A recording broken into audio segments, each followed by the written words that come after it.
Hi friends, kumusta? So welcome back. For today's video, I will be sharing to you the discussion that I had with different international students, post-graduation work permit or the PGWP holders, and school representatives from different colleges here in Canada.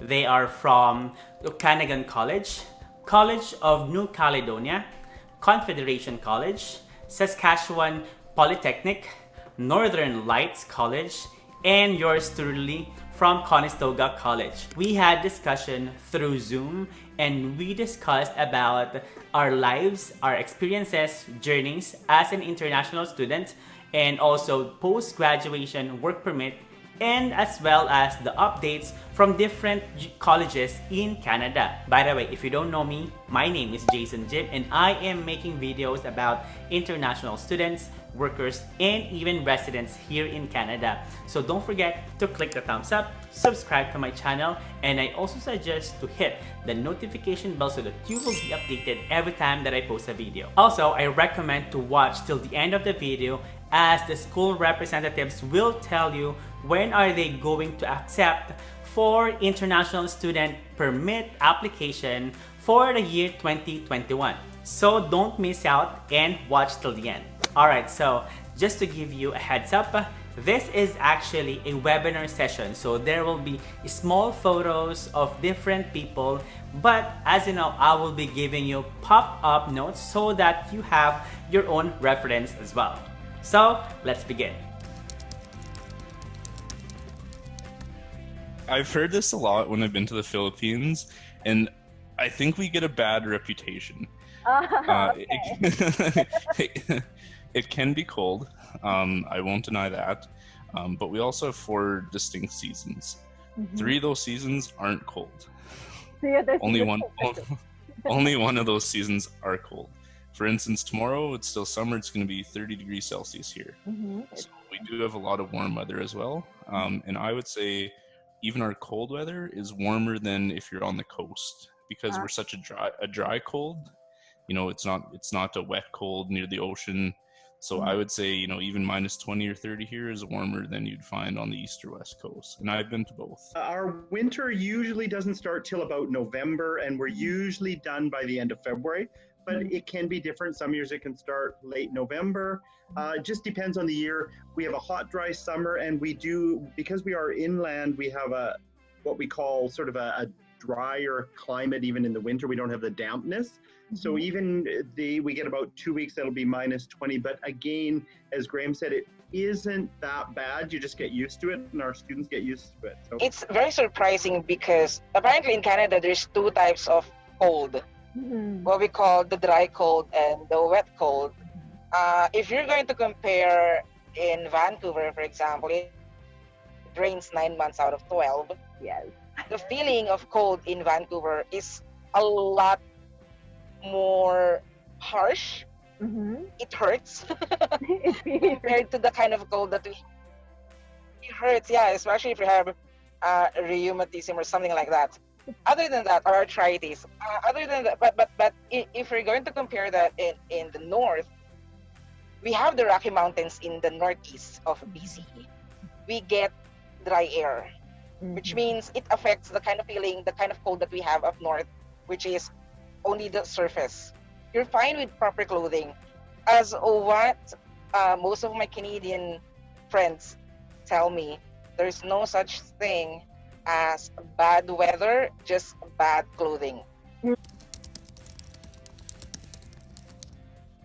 I will be 100% honest. While I was in school, I was doing 2 part-time jobs. I was working on campus, and then I was doing up to 20 hours off campus, which you can work on top of your allowed 20 hours if you have a job on campus. A lot of people don't know that, so I just want to make that clear.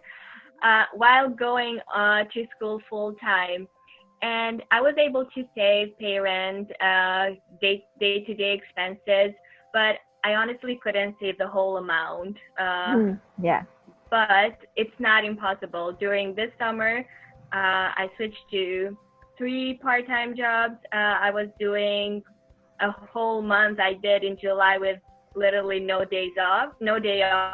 I was very determined, and by working this summer, I can say that I don't have to worry about the fees next year for the school year that's about to start in September, which is a huge relief for me and especially my family because they were affected by the pandemic and I honestly didn't want to be a burden for them, and I had the opportunities offered to me.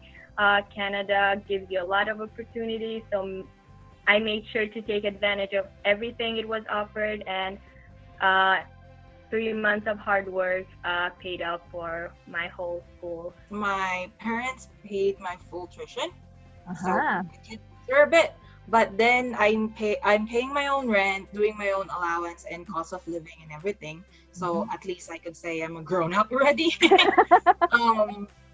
But some of my friends, like Melissa said, you can't cover all the tuition, but they could work full time in the summer, and then the kind of the same where you could work in school aside from the 20 hours. I think they managed to save up the 2 semesters, which is I'm really amazed and proud of them because it's hard.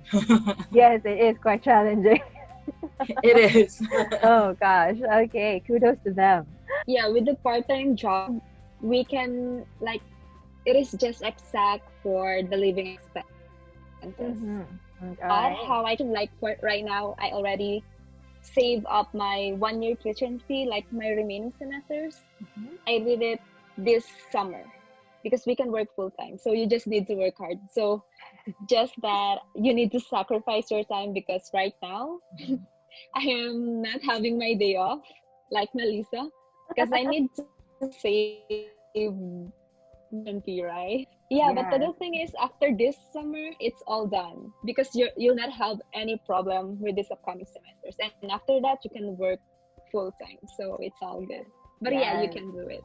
Yes, it's possible. So basically, when I was international student, I did 2 part-time jobs.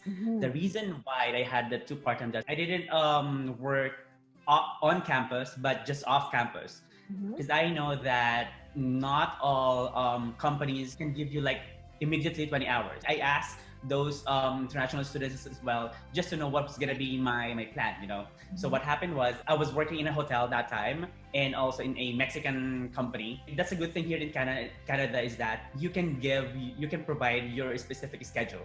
And that's the time that the company will just agree on it, especially if you are an international student. I really maximized the 20 hours because even some of my classmates or some of my Filipino friends, they didn't even get the opportunity to have maximum 20 hours in one company. So that's it. And the good thing in my program, there was a co-op. So co-op is the OGT or internship.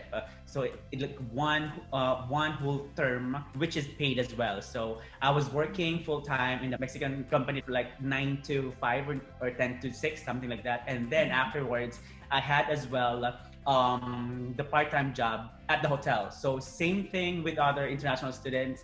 If you really wanted to save, you just need to sacrifice yourself, your time, your effort, and everything, Because for me, I was able to save 1 full semester. I was really thankful that I was able to do it, So that's the reason why because sometimes it depends if your program has a scheduled break. For example, in my case, I didn't have a scheduled break, but the good thing was I had a co-op. Well, we usually tell them that, if they're taking a 2-year program, and we always recommend, I don't care what school you're going to, if students are looking at making Canada their home, they need to do a 2-year program because that's going to get them the 3-year, hopefully, postgraduate work permit. So when they try to say a 1-year program, I'll be okay. And I always go, no, do 2 years because you're going to have to pay our tuition deposit is $10,000. And the annual tuition fee, if you take a full course load, is $14,160. But most students only take 3 classes at a time, which is less than about $5,000 a semester. So if you consider that is prepaid, your first year of tuition is pretty much paid before you arrive. So as long as you start working part-time and start paying for your living expenses over the summer, you can work and pay part of your tuition. You don't rely on your family so much. I mean, I've got some of my students, especially from the Philippines and a few other markets, where they're sending a small amount of money home, which goes a long way back home. That really helps. But the other thing that's really interesting too is the Filipino students help each other. So if one has a job and they hear there's another job at their company, they're going to run and tell all their friends, and they're going to apply before anyone else. So they really take care of each other. We've had Filipino students in the culinary arts and culinary management program. So they create all this food that they do sell, but they also have a lot that they give away. So I'll see them with loaves of bread walking down the hall, handing it out to the other Filipino students. So there is that camaraderie of taking care of each other, living together, 2 or 3 students living together in a small space. Again, more used to, as Canadians, we like big space. It's crazy, but it's what we're used to. So when you come from a country where your whole family is maybe in a smaller space, you don't think anything of 3 or 4 people sharing a 1 or 2 bedroom apartment. Whereas as a Canadian, we go, oh, we all need our own room, or I need my whole apartment to myself. So Filipino students become very resourceful and take care of themselves, but you will have to rely on family for some of your tuition and possibly some of your living expenses as well. You will be able to, jobs are pretty plentiful for almost every student is able to get a part-time job, because most student jobs are in entry level in hospitality, tourism, and the service sector, and lots of them in Canada. So really, it makes it easy. And the minimum wage is almost $15 an hour in BC, so that really helps too. So there's tuition fees, and then there's a whole bunch of associated fees. There's like a technology fee, medical and dental through the student association. It ends up being about $500 a semester of extra fees over and above your tuition. Also, something that is always surprising, especially for students from the Philippines, is the cost of textbooks in Canada. Textbooks are extremely expensive, so we always recommend, where possible, buy used textbooks or e-textbooks. It can get less expensive. And then living expenses, I always say, is almost the same as tuition. I always say budget for about $1,000 a month for a single person. If you're able to do it for less, it's a bonus, because you've got usually transportation, so a bus pass, cell phone, rent, food, unexpected things. And many students even, they'll stay on campus and do their schoolwork while they have free internet, make their calls home to their family. And then they don't worry about paying that $50, $80 a month for internet at the beginning until they've established themselves, unless they're renting somewhere where they either get it free or can borrow it from their neighbor. There are some miscellaneous fees, with labs or shops, depending on the program you're in. There's always books, but I do recommend students try to find their books as cheap as possible. And, the longer you're a student, the more you learn the tricks on textbooks. Yes. The other thing would just be, cost of living. So when you're making a decision about where to study, cost of living is a big part too. Saskatchewan, for instance, is a lot cheaper to live and study than you would see in Toronto or Vancouver. A lot of places, if you're looking at big population centers, typically would be a lot more expensive. We will open the admission, or we'll start accepting application for September 2021 this coming October. All right.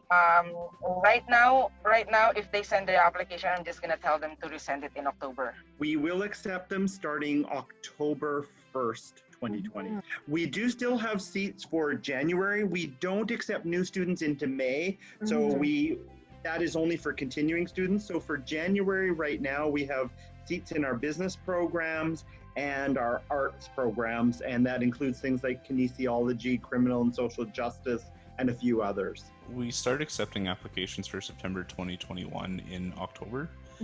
We do have quite a few seats still available for January, depending on the program. So if you are looking to come, we definitely can accommodate that.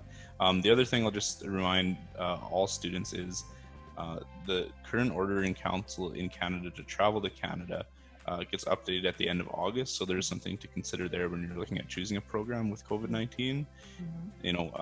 Because right now unless you have a study permit prior to March 18th. It's hard to get in the country. I think any schools have really announced 2021 because we're waiting for IRCC and the Government of Canada to let us know about travel restrictions. But we have announced 2020 for September and 2021 for January. You know, and it's a mix of online learning for those programs that, you know, can be done online, and in-person sort of hybrid learning for those programs that maybe have shop or laboratory components that require students to be, you know, in person. So you heard it right. If you are planning to apply for Canada study permit for next year for the 2021 intakes, they will be accepting application this October 2020. So might as well prepare your documentation, as some of the colleges will be accepting this October. So I really hope that these information help you to know more about the experiences, journey, and updates from different colleges here in Canada. If you do, don't forget to click the thumbs up, subscribe to my channel, and I suggest to hit the notification bell so that you will be updated every time that I post a video. Thank you so much for watching. Again, my name is Jason Jim. See you to my next video. Bye!